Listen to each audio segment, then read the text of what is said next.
Hello guys, welcome to another video of preparation days के खास episode में फिर से आपका स्वागत है। गाइस, आज के इस वीडियो में हम हेमंत सर का इंटरव्यू लेने वाले हैं। हाँ, ये इंटरव्यू थोड़ा डिफरेंट होने वाला है।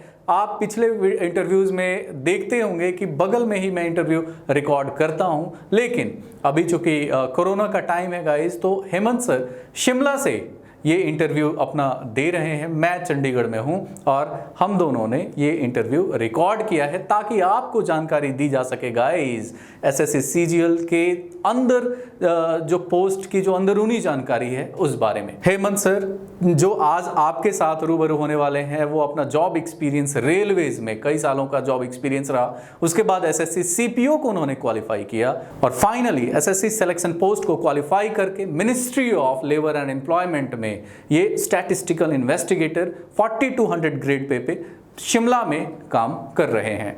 गाइस, जिस साल मैं सेलेक्ट हुआ उसके कुछ सालों बाद मुझे ये पता चला कि जॉब होने के बावजूद सेविंग कितना ज़रूरी है। गाइस, ये पूरा का पूरा चैनल आप ही लोगों को डेडिकेटेड है। मैंने ये सोचा जो गलतियां मैंने की थी वो आपको नहीं करनी चाहिए। तो 4 या 5 सालों के बाद मुझे ये लगा कि मेरी सेविंग जीरो है, बहुत ही पैसे के बारे में मैं जागरूक नहीं हूँ। आपके हेमंत सर जो आज इंटरव्यू देने वाले हैं वो एज अ गेस्ट फैकल्टी भी बुलाए जाते हैं, ये फाइनेंशियल एजुकेशन भी देते हैं। गाइस, आप इनका YouTube चैनल देख सकते हैं, मैं लिंक दे दूंगा डिस्क्रिप्शन में। आप जाइए इस वीडियो के बाद, इस इंटरव्यू के बाद, और अपने आप को फाइनेंशियली एजुकेट कीजिए गाइस, क्योंकि रिच होना, फाइनेंशियली वेल ऑफ होना हम सभी के हाथ में है और हमारी जिम्मेदारी भी है। तो चलिए गाइस, स्टार्ट करते हैं।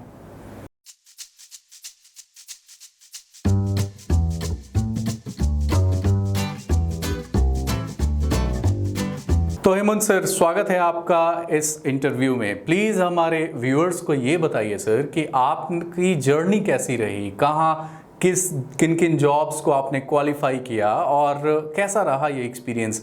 गवर्नमेंट जॉब में आने का डिसीजन आपने कब लिया और कैसा रहा सर?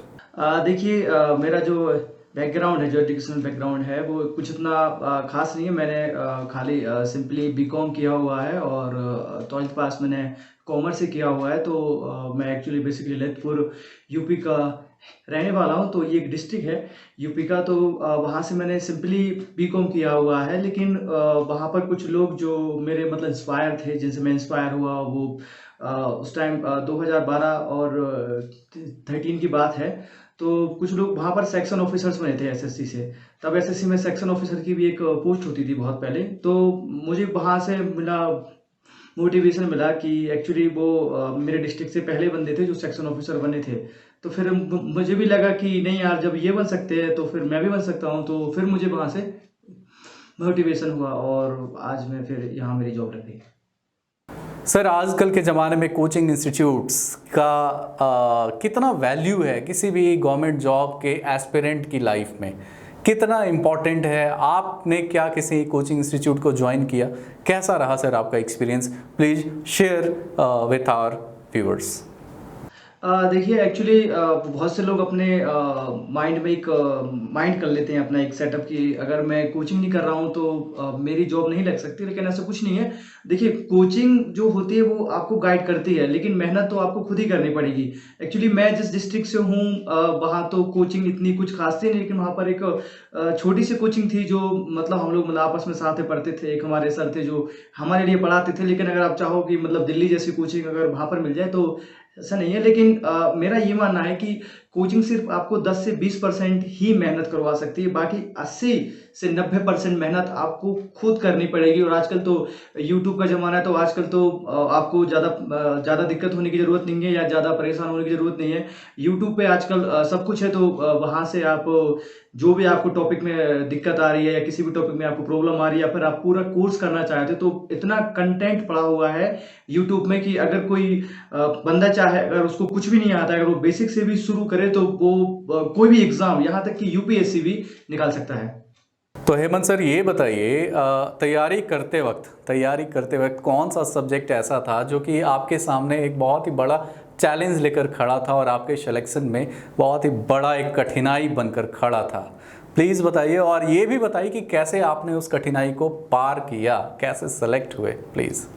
एक्चुअली जब हमने तैयारी शुरू की थी तो मेरे लिए रीजनिंग को छोड़कर बाकी सारे सब्जेक्ट ही टफ थे। एक्चुअली मेरा मैथमेटिक्स का बैकग्राउंड नहीं था। यूपी बोर्ड में जब आप 12th से या 12th में जब आपकी कॉमर्स होती है तो उसमें मैथमेटिक्स नहीं होता है, और बीकॉम में भी मैथमेटिक्स नहीं होता है। तो मेरा मैथमेटिक्स का बैकग्राउंड नहीं था और सीजीएल की तैयारी करनी थी, तो फिर मुझे ऐसा लगा कि मुझसे नहीं हो पाएगा। लेकिन फिर मेरे कुछ लोग थे जो भी मैथमेटिक्स से बैकग्राउंड नहीं थे, और उन लोगों ने भी एसएससी सीजीएल निकाला हुआ है। तो मुझे लगा जब ये निकाल सकते हैं तो मैं क्यों नहीं निकाल सकता। फिर मैं मतलब जो जो लोग मुझसे इंटेलिजेंट थे या जिन्होंने पहले से एग्जाम क्रैक कर लिया है, तो फिर मैं उनके पास गया, मैंने उनसे पूछा, तो उन्होंने मुझे बताया कि अगर आपको कोई क्वेश्चन नहीं आता तो उसकी बार बार प्रैक्टिस करिए, उसकी 10-10 बार प्रैक्टिस करिए। अगर आपको नहीं आता तो पढ़िए चैप्टर।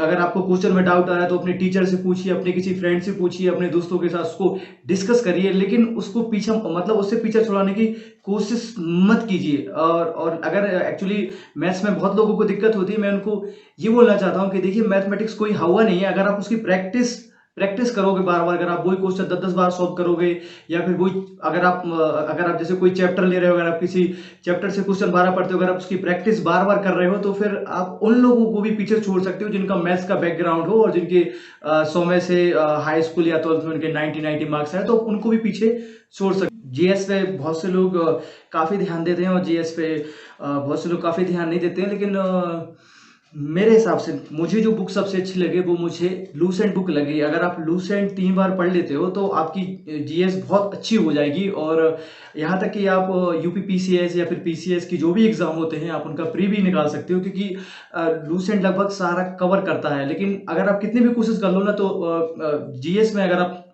करोगे मेहनत तो आपको कहीं ज्यादा उतना स्कोर करने में प्रॉब्लम होगी। अगर आप वही मेहनत मैथ्स या इंग्लिश में करोगे तो वो आपको ज्यादा गेन करेगा। इसलिए जीएस में ज्यादा परेशान होने की जरूरत नहीं है। अगर आप पूरी लूसेंट पढ़ लोगे तब भी 3 से 4 क्वेश्चन ऐसे आते हैं जो आप नहीं कर पाओगे। तो मेरे हिसाब से आप लूसेंट पढ़िए और जीएस के चक्कर में ज्यादा मत पढ़िए। अब बात रही तो हम तो हिंदी मीडियम से थे, हम इंग्लिश में इतने होशियार नहीं थे, लेकिन फिर भी मैं एक्चुअली रोज वोकेबलरी याद करता था। जैसे 5 सिनोनिम हो गए, 5 एंटोनिम हो गए, 5 वन वर्ड सब्स्टिट्यूशन हो गए, और जैसे नाउन हो गया, प्रोनाउन हो गया, एडजेक्टिव हो गए। तो मैंने उनके रूल्स पढ़ना शुरू किए, फिर उनकी एक्सरसाइज की। वो एक्सरसाइज मैंने 10-10 बार की, तो उससे मेरी वोकेबलरी भी अच्छी हो गई, मेरी ग्रामर भी अच्छी हो गई। और मैंने न्यूज़पेपर पढ़ना शुरू किया, हिंदू, टाइम्स ऑफ इंडिया, कोई भी, तो वहां से मेरी रीडिंग कॉम्प्रिहेंसिव जो स्किल हुई वो अच्छी हुई। तो अगर आप कंटिन्यू 6 मंथ तक करते हो तो आपको खुद बिलीव नहीं होगा कि आपकी इंग्लिश इतनी अच्छी कैसे हो गई। हेमंत सर, हमारे व्यूअर्स को ये बताइए कि आपने कौन सा एग्ज़ाम क्वालिफाई किया, उस एग्ज़ाम को क्वालिफाई करने के बाद कौन सा डिपार्टमेंट मिला, किस पोस्ट पे आप फाइनली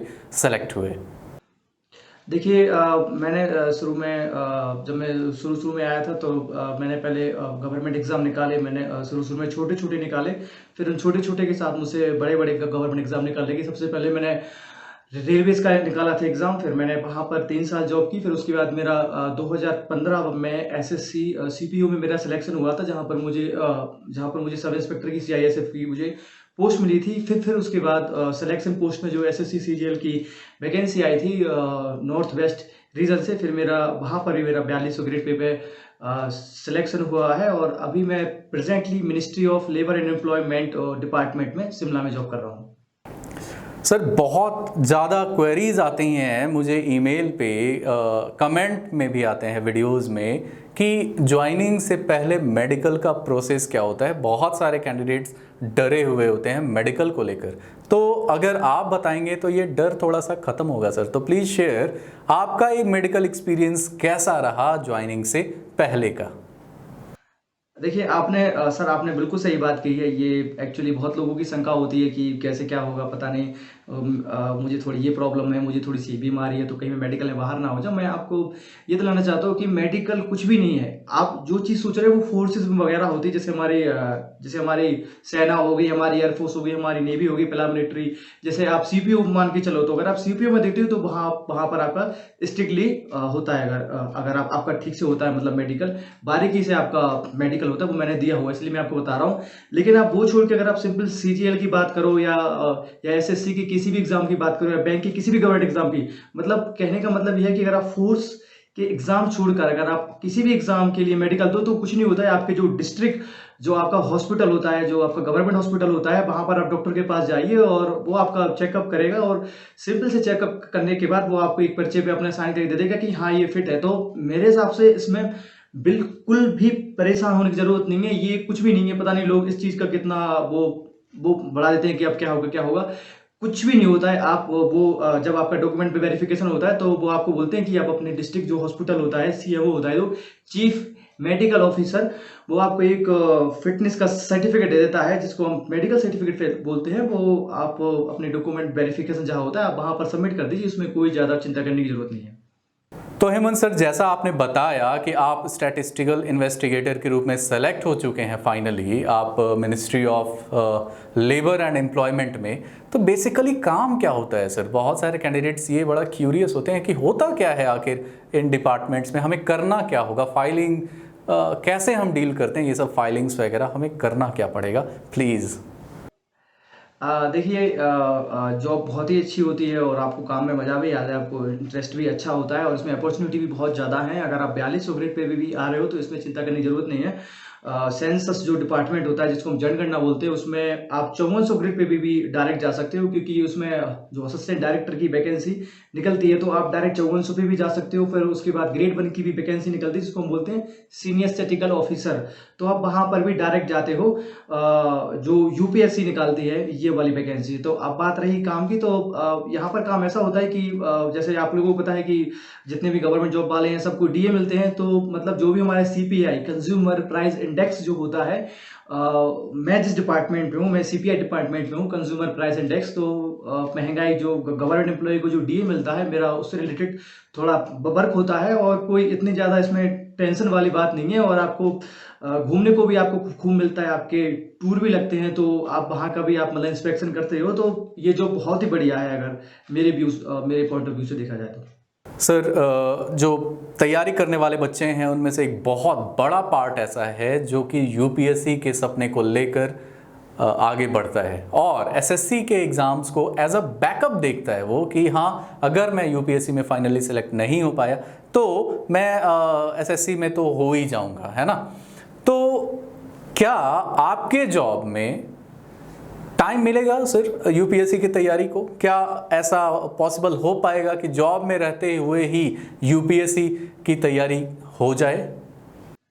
देखिए, ये तो बात दिमाग से निकाल देनी चाहिए कि मेरे पास टाइम नहीं है। मैंने ऐसे-ऐसे लोगों को भी देखा है, मैंने ऐसे-ऐसे फ्रेंड्स को भी देखा है जो बैंक पीओ की जॉब कर रहे हैं। आप सब लोग समझते हो कि बैंक पीओ की जॉब में आपको सुबह से लेके शाम तक केवल 30 मिनट लंच करने का ही टाइम मिलता है। बाकी लोगों को मैंने देखा है कि 8-8, 9-9 बजे घर से जाते हैं, उसके बाद भी वो टाइम निकालते हैं, उसके बाद भी वो पढ़ते हैं और वो कितनी जॉब पाते हैं। तो ये तो एसएससी की जॉब है, तो एसएससी में अगर आप ठीक से भी तैयारी करो तो ऑफिस में आप 3 से 4 घंटे आराम से निकाल सकते हो, अगर आप प्रॉपर टाइम का मैनेज करो। अगर आप सबसे पहले अपने काम खत्म कर लो या फिर आप ज़्यादा दोस्तों से बात ना करो या आप ज़्यादा गप्पे नहीं मारो, तो 3 से 4 घंटे आप ऑफिस में निकाल सकते हो। फिर उसके बाद अगर आप 6 बजे या 7 बजे भी अगर ऑफिस पहुंचते हो तो आपके पास कम से कम 6 घंटे तो आपको मिलते हैं। अगर मैं 1 घंटा आपको खाने बनाने का भी मान लो तो आपको कम से कम 7 से 8 घंटे आप आराम से निकाल सकते हो। और मेरे हिसाब से इतना टाइम निकालना बहुत ज़्यादा है। आप तो यूपीएससी भी निकाल सकते हो सीजीएल की जॉब के साथ। बहुत सारे क्वेश्चंस आते हैं सर गर्ल्स सेफ्टी को लेकर, तो ये जॉब गर्ल्स सेफ्टी वाइज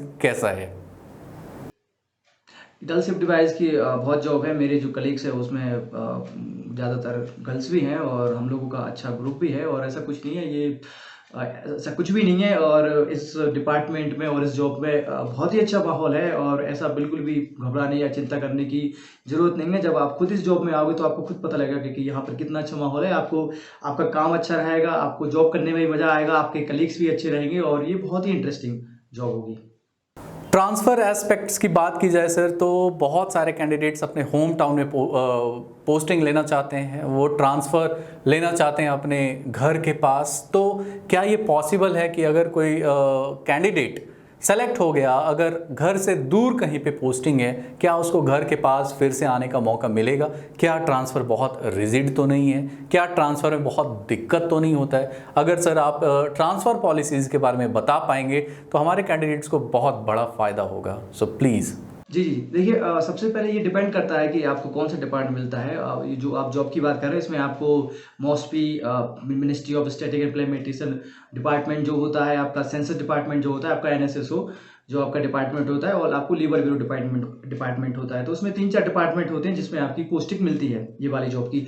तो बेसिकली ये डिपेंड करता है कि जैसे अगर आप बॉम्बे से हो तो ये डिपेंड करता है कि बॉम्बे में उसका ऑफिस होना चाहिए। अगर आप बॉम्बे से हो और बॉम्बे में, हालाँकि बॉम्बे बहुत बड़ा शहर है, वहाँ पर ज़्यादातर ऑफिस होते हैं। हम झांसी की बात कर लेते हैं कि अगर आपका झांसी में ऑफिस नहीं है उसका, तो आपको होम पोस्टिंग तो फिर मिल ही नहीं सकती। अगर भोपाल में उसका ऑफिस है तो आपको पोस्टिंग मिल जाएगी। देखिए वो डिपेंड करता है, कम से कम मैं आपको ये बताऊँगा, मैं आपको ट्रू अगर मैं आपको फीडबैक दूँ, अगर आप किसी डिपार्टमेंट जाते हो, अगर आप होम डिपार्टमेंट में आना चाहते हो या फिर अपने घर पर आना चाहते हो, तो आपको कम से कम 3 साल मिनिमम, आपको कम से कम 3 साल तो आपको कम से कम जॉब करनी पड़ेगी इसके लिए। फिर बाकी ट्रांसफ़र होने में इतनी ज़्यादा प्रॉब्लम नहीं होती है।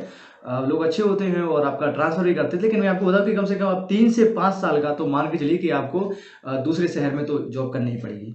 हाँ, अगर आपकी कोई अगर बड़ी कोई पहचान है या आपकी कोई बहुत ज़्यादा पहचान है, तो वहाँ से अगर आप अपना वो जैक लगा के अगर करवा सकते हो, तो वो एक अलग बात है। लेकिन मैं एक सिंपल प्रोसीजर की बात कर रहा हूँ। सर ये क्वेश्चन हमारे एम्बिशियस एम्बिशियस लोगों के लिए, एस्पिरेंट्स के लिए आगे बढ़ने का मौका, या यूं कहें प्रमोशन वाइज ये डिपार्टमेंट कैसा है, प्रमोशन की क्या चांसेस हैं आपके डिपार्टमेंट में, अगर आप ये बता पाएंगे तो हमें व्यूअर्स को बड़ा फ़ायदा होगा सर। बिल्कुल देखिए आपको मौका तो हर जगह है, आप ऐसे इनकार नहीं कर सकते कि ये वाला डिपार्टमेंट अच्छा नहीं है, ये वाला डिपार्टमेंट अच्छा नहीं है। तो मैं यही सजेस्ट करूँगा कि मैक्सिमम लोग जो करते हैं वो क्या करते हैं कि वो जॉब के बाद फिर अपनी तैयारी छोड़ देते हैं या फिर वो पढ़ाई नहीं करते। लेकिन आपको तैयारी नहीं छोड़नी पड़ती, क्योंकि ऐसा होता है कि डेपुटेशन पे भी आती है वैकेंसी, तो आप डेपुटेशन पे भी आप नेक्स्ट ग्रेड में 3 से 5 साल के लिए आप जा सकते हो, फिर प्रमोशन होके तो वहाँ पे भी आपको अच्छी खासी सैलरी मिलती है। और हर डिपार्टमेंट में अपॉर्चुनिटी हमारे यहाँ 5 साल के बाद आप ग्रेड 1 बन सकते हो, यानी आप 4600 पे आ सकते हो। फिर उसके 3 साल बाद आप 4800 पे आ सकते हो। अगर और उसके बाद डायरेक्ट वैकेंसी भी जो निकालते हैं यूपीएससी, जिसमें 3 साल का जॉब एक्सपीरियंस मांगता है, वो भी ministry of labour employment, census और एनएसएसओ में, तो आप डायरेक्ट 5400 पे भी जा सकते हो। तो ऐसा आप इनकार नहीं कर सकते कि मतलब इस डिपार्टमेंट में ज़्यादा अपॉर्चुनिटी नहीं है। हर डिपार्टमेंट में अपॉर्चुनिटी होती है, बस आपको अपॉर्चुनिटी देखनी पड़ती है। और सिंपल सा मैं एक वे बता रहा हूँ, अगर आप जॉब के बाद भी तैयारी करते हो, या फिर जो आपकी मैथ है, जो आपकी इंग्लिश है, या फिर जीएस है, आप मॉक लगाते रहिए, उसको तैयारी करते रहिए, तो कहीं ना कहीं कोई ना कोई वैकेंसी आएगी, या किसी डिपार्टमेंट में कोई ना कोई वैकेंसी आएगी, वहां से आपको अपॉर्चुनिटी मिलेगा, फट से उसको आप लपक लीजिए और आप हाई ग्रेड पे पहुंच जाओगे। बहुत सिंपल है। सर हाल में ही एक व्यूअर ने मुझे कमेंट किया था कि वो प्राइवेट जॉब में हैं और सैलरीज़ को लेकर वो थोड़े से बड़े कंफ्यूज्ड हैं। तो अगर कोई ये इंसान 4200 ग्रेड पे सेलेक्ट हो जाए, और जस्ट कंसीडर इमेजिन करते हैं कि उसको नॉन मेट्रो सिटीज़ मिला है, जैसे आपको शिमला मिला है जो कि मेट्रो सिटी में नहीं आता है, नॉन मेट्रो सिटी मिला है, और वो HRA भी ले रहा है, यानी कि गवर्नमेंट अकोमोडेशन नहीं मिला है। तो इन बातों को ध्यान में रखते हुए एक 4200 ग्रेड पे सेलेक्ट होने वाले एस्पिरेंट कैंडिडेट की इनिशियल सैलरी कितनी मिलेगी सर, प्लीज़? बात करते हैं 4200 ग्रेड पे की, तो एक्चुअली मतलब हिल एरिया यहाँ पर अलाउंस भी मिलता है शिमला में, या आप किसी भी आप हिल एरिया अलाउंस में जाते हैं तो वो आपको 2700 रुपये आपको हिल एरिया अलाउंस मिलता है, और यहाँ पर 8% HRA मिलता है। तो अगर आप कैलकुलेशन की तो आपको इन हैंड, अगर आपकी पहली पोस्टिंग होती है तो आपको 40,000 से थोड़ा कम आपको मिल जाएगा। लेकिन आपको हर साल आपको इंक्रीमेंट मिलता है, फिर आपको DA भी मिलता है, तो आपके कम से कम एक साल में आप कम से कम 3 से 4,000 आपके बढ़ते जाते हैं। तो अभी आपकी ग्रॉस सैलरी अभी जो मेरी ग्रॉस सैलरी बन रही है वो 57-56 के आसपास बन रही है। मुझे काट पीट के 45-46 मिल जाते हैं, और मेरी जॉब को 3 साल हो गए हैं। तो अगर आपकी इनिशियली पोस्टिंग होती है तो आपको 40 के आसपास आपको आराम से मिल जाएगा। और देखिए थोड़ा पेशेंस रखना पड़ता है। आप डिपार्टमेंट में आइए और आप तैयारी करते रहिए, और आपके पास अपॉर्चुनिटी बहुत ज़्यादा मिलती है, लेकिन बस आपको अपॉर्चुनिटी देखने की ज़रूरत है। तो मेरे हिसाब से अच्छी खासी सैलरी है। सर ये क्वेश्चन थोड़ा सा एक्साइटिंग, आपका जॉब कितना एक्साइटिंग है? बहुत बहुत ज़्यादा एक्साइटिंग है। मेरी जो जॉब है, आपको बिलीव नहीं होगा, मैंने सारा इंडिया घूम लिया है। मैंने यहाँ पर north east region, south region, west region, लगभग कुछ शहर ही छोड़ के मैंने सारे शहर घूम गए। इसमें आपको घूमने को बहुत मिलता है, और अब गवर्नमेंट ने 7th पे कमीशन में फ्लाइट कर दिया है, मतलब 4200 ग्रेड पे जो कैंडिडेट्स जो अपॉइंट हुए हैं वो फ्लाइट से कहीं भी जा सकते हैं ऑफिस के काम से। तो ये बहुत ही अच्छी अपॉर्चुनिटी है। और मैं अभी जस्ट 2 महीने पहले ही मैं 15 दिन के साउथ इंडिया के टूर पर मैं गया था, जहाँ से कोच्चि, कोलाम, विशाखापट्टनम और कई शहरों में गया था ऑफिस के काम से। तो ये तो बहुत बड़ा एडवेंचर है। अगर किसी को घूमना ज़्यादा पसंद है तो ये जॉब तो उसके लिए बेस्ट जॉब है। फ्यूचर एस्पिरेंट्स को क्या कहना चाहेंगे सर, कैसे तैयारी करें? फ्यूचर एस्पिरेंट्स आखिर अपना कहाँ पे जोर लगाएं? क्या आप बोलना चाहेंगे इन फ्यूचर एस्पिरेंट्स को जो दिन रात लगे हुए हैं सर? जी देखिए, एक्चुअली क्या होता है कि जब आप किसी चीज़ की तैयारी करते हैं तो आप में शुरू में बहुत ज़्यादा जोश होता है, लेकिन जैसे ही 1 से 2 महीने होते हैं, जब आपको क्वेश्चन नहीं आते, जब आप बाकी लोगों को देखते हो कि यार ये तो मुझसे कितना अच्छा परफॉर्मेंस कर रहा है, मैं तो उसके आगे कुछ भी नहीं हूँ। तो सबसे पहले तो आपको अपने माइंड को ये ट्रेन करना पड़ेगा कि नहीं मैं ये कर सकता हूँ, नहीं मैं ये निकाल सकता हूँ, ऐसा कुछ भी नहीं है। मैं आपको एक लाइव एग्जांपल दूँ। मेरा दोस्त था, उसका नाम है अभिषेक असाठी, ठीक है ना सर? आपको बिलीव नहीं होगा, उसको मैथ में उसको गुणा भाग भी ठीक से नहीं आता था, गुणा भाग। लेकिन सर वो 12-12, 15-15 घंटे उसने इतनी मैथ लगाई, उसने इतनी मैथमेटिक्स लगाई, उसने इंग्लिश इतनी अच्छे से तैयार की, उसने जीएस इतनी अच्छे से तैयार की। सर आपको बिलीव नहीं होगा, आज वो डिविजनल अकाउंटेंट है 4200 ग्रेड पे। और सर ये बहुत ही अच्छी रेपुटेड जॉब मानी जाती है। तो मैं ये कह रहा हूँ कि आप बस आगे बढ़िए, आप तैयारी करते जाइए। यहाँ पर आपके लिए बहुत सारी अपॉर्चुनिटी है। आप यहाँ पर यूट्यूब चैनल है, आप बस प्रैक्टिस करिए, अपना माइंड डाइवर्ट नहीं करिए, अपना गोल सेट कीजिए, अपना एक प्लान बनाइए, अपना एक डेली शेड्यूल का प्लान बनाइए कि मुझे डेली कैसे पढ़ना है। और अपना सुबह गोल सेट कीजिए कि आज आपको ये पढ़ना है, ये चैप्टर करना है, और शाम तक उसको पूरा करने की कोशिश कीजिए। बस हमेशा एक चीज़ याद रखने की ज़रूरत होती है कि सिस्टम हमेशा काम करता है। अगर आप किसी भी चीज़ को अगर आप सिस्टम में लेकर आ जाते हो, या फिर उसको सिस्टमेटिक कर देते हो, तो उसके रिजल्ट काफ़ी अच्छे होते हैं, बहुत अच्छे उसके रिजल्ट होते हैं। फाइनेंशियली सर हम अपने आप को एजुकेट कैसे करें? हमें स्टॉक मार्केट या शेयर मार्केट में पहला वो सेंटेंस लिखा कि investments are subject to market risk, ये लिख कर आता है और ये बहुत डराता है सर। तो वो कॉन्फिडेंस हम कैसे लाएं अपने आप को, कैसे वो एजुकेटेड कर लें अपने आप को कैसे हम फाइनेंशियली रिच कैटेगरी में ले जा सकते हैं सर, प्लीज़? जी देखिए, सबसे पहले आपको बताते हैं तो देखो, आप ये समझ लीजिए कि ऐसी कोई भी चीज़ नहीं है जहाँ पर आपको रिस्क ना हो। रिस्क तो हर चीज़ में है। अब जो सीजीएल की तैयारी कर रहा है तो कहीं ना कहीं उसको प्राइवेट में जॉब मिली होगी, या वो वहाँ से जॉब छोड़ के आ गया, उसने कोई ना कोई रिस्क लिया होगा, या वो किसी अच्छे फैमिली से होगा तो अपने पापा का बिजनेस छोड़ के आया होगा। तो देखिए, रिस्क तो हर एक चीज़ में होती है। कभी कभी हमें कहीं रिस्क हमें ज़्यादा दिखती है, कहीं हमें रिस्क कहीं दिखती है। लेकिन अगर आप प्रॉपर एनालिसिस करते हो, अगर आप उस चीज़ को सोच समझ के अगर आप करते हो, तो फिर उसमें रिस्क भी लेती है, लेकिन उसमें नुकसान की जो संभावना है वो ना के बराबर रह जाती है। तो देखिए, मैं सभी को यही बोलता हूँ कि शेयर मार्केट में रिस्क है, लेकिन अगर आप अच्छे से उसको एनालिसिस करते हो, अगर आप थोड़ा पेशेंस रखते हो, अगर आप सोच समझ के इन्वेस्ट करते हो, तो उसमें कोई भी रिस्क नहीं है। सर आजकल के डिजिटल इंफॉर्मेशन एज में हर कुछ अवेलेबल है यूट्यूब पे। क्या आपका कोई ऐसा कोर्स अवेलेबल है जो कि गाइड कर सके, जीरो से बिल्कुल हमें फाइनेंशियली एजुकेटेड बनाने में मदद कर सके? अगर ऐसा है तो please guide students about it.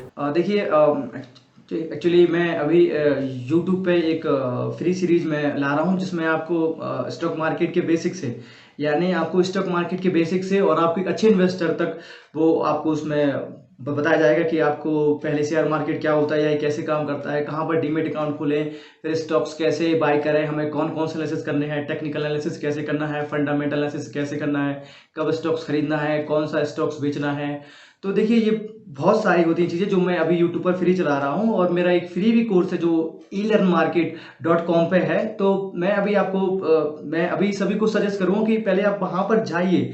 अगर आपको ये चीज़ समझ में आता है, अगर आपको ये चीज़ पे इंटरेस्ट आता है, तो फिर मेरा पेड कोर्स भी है, उसके बाद आप पेड कोर्स लीजिए। क्योंकि मैं ये सभी को बोलता हूँ कि एक्चुअली मैंने देखा है कि बहुत से लोग ना अपने जस्ट पेड कोर्स के प्रमोशन के लिए ना बहुत बड़ी बातें बोलते हैं। इसलिए मैं आपको चाहता हूँ कि सबसे पहले आप सोचिए समझिए कि आप में पेशेंस है या नहीं है, या आप अच्छे इन्वेस्टर बन सकते हैं या फिर नहीं बन सकते हैं। आप छोटी-छोटी वीडियो देखिए, जो मैं अब फ्री सीरीज़ भी शुरू कर रहा हूँ, उससे भी आप अच्छे इन्वेस्टर बन सकते हो। अगर आपको लगता है कि आपको और एडवांस लेवल तक जाना है, तो मेरा फ्री कोर्स भी वो लिख सकते हो। अगर आप फिर भी लगता है कि उससे भी और एडवांस लेवल पर आपको जाना है, तो आप तभी मेरा पेड कोर्स लीजिए। अगर आपको सही लगता है तो ये आप इसकी लिंक डिस्क्रिप्शन में डाल देना, जो फ्री कोर्स मेरा ले सके। और मेरे यूट्यूब पे भी मैं ये वाली सीरीज शुरू कर रहा हूँ, ताकि वो एक उनको अगर कुछ भी पता ना हो, अगर स्टॉक मार्केट के बारे में उनको कुछ भी पता ना हो, तो वो शुरू से लेकर लास्ट तक अगर ये पूरी वीडियो की सीरीज देखते हैं, तो वो अच्छे इन्वेस्टर बन सकते हैं। वो म्यूचुअल फंड खरीद सकते हैं, वो कंपनी के स्टॉक्स खरीद सकते हैं,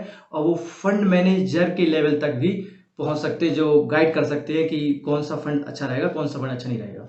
तो गाइज ये था इंटरव्यू हेमंत सर का, और इन्होंने बहुत सारी बातें आपको बताई, अपने एक्सपीरियंसेस बताए, और होपफुली आपको फ़ायदा हुआ होगा।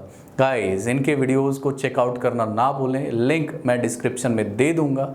और होपफुली गाइज आपको सारी बातें समझ में आ गई होंगी। आपकी अगर कोई क्वेरी है गाइज, तो सीधा कमेंट कीजिए। अगर आप हेमंत सर से डायरेक्टली कुछ पूछना चाहते हैं, तो आपके क्वेश्चंस को मैं उन तक पहुंचा दूंगा, और प्रयास करूंगा कि आप तक उनका आंसर पहुंच जाए। Take care guys, thank you so much. Like and subscribe करना ना भूलें।